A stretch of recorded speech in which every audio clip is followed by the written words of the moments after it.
You ask Tiger to solve. This deals with linear equations with one unknown.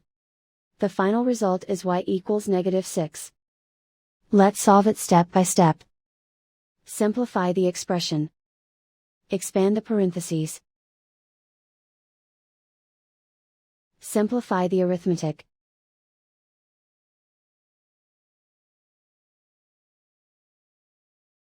Group all y terms on the left side of the equation.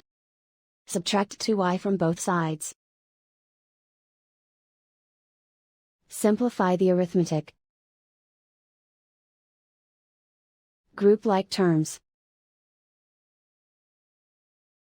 Simplify the arithmetic.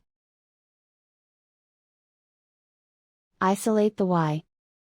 Divide both sides by 2. Simplify the fraction.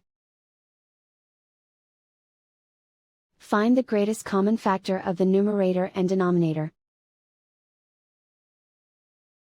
Factor out and cancel the greatest common factor. And so the final result is y equals -6.